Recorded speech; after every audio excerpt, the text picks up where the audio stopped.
nation qui protège de l'extérieur, mais qui respecte la liberté du cœur.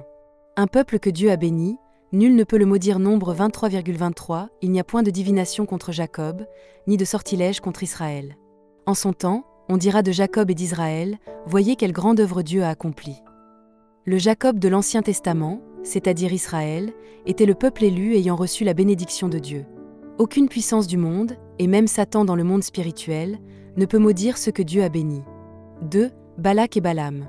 La tentative humaine de contourner la bénédiction divine. Le roi de Moab, Balak, invita Balaam, le devin de Madian, afin de frapper Israël. La raison en était qu'après avoir vu le peuple d'Israël vaincre les Amoréens, il n'avait aucune assurance de pouvoir les affronter directement par la guerre, NB 22,3. C'est pourquoi Balak envoya les anciens de Madian pour demander à Balaam de venir. Or Balaam, bien qu'il fût un devin, était aussi quelqu'un qui communiquait avec Dieu. Il demanda donc d'abord à Dieu s'il pouvait y aller. Dieu répondit clairement, « Tu n'iras pas avec eux, et tu ne maudiras pas Israël, car ils sont un peuple que Dieu a béni, NB 22,12. 3.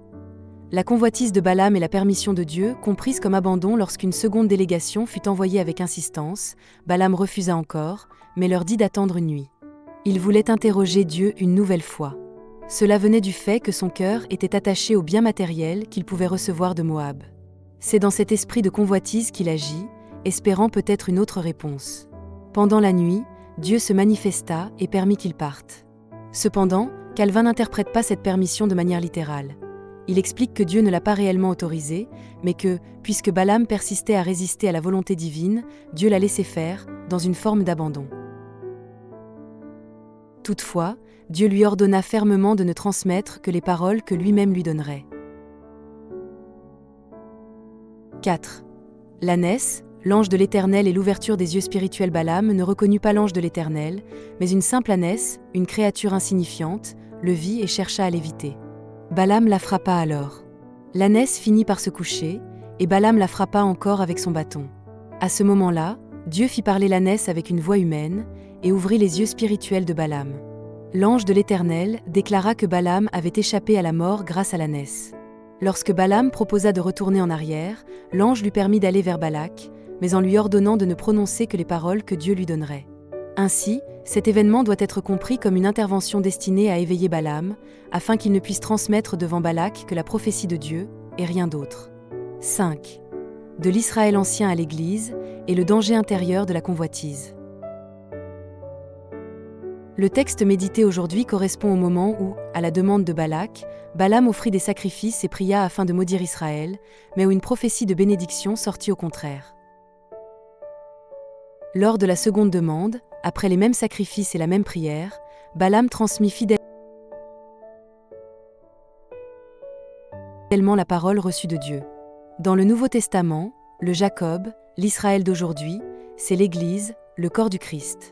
Dieu a accompli une œuvre étonnante en fondant une Église bénie, composée principalement de nations païennes qui n'avaient aucun lien avec Israël. Alors se pose la question, s'il n'y avait aucune divination contre Israël, pourquoi l'Israël de l'Ancien Testament a-t-il été remplacé par l'Église du Nouveau Testament ?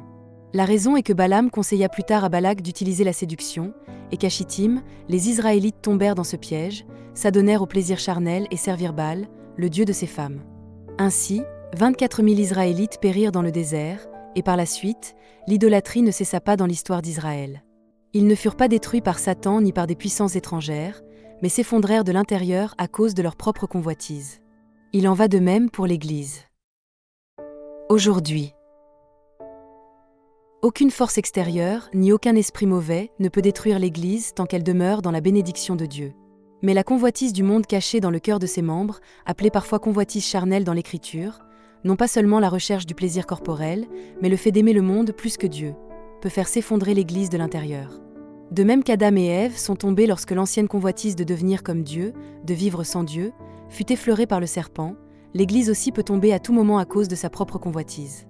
La bénédiction de Dieu protège contre les attaques extérieures, mais elle respecte la liberté humaine. Le chemin pour échapper à ce piège consiste à offrir librement et joyeusement notre liberté à Dieu.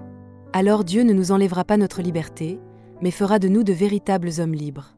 Alléluia, Amen.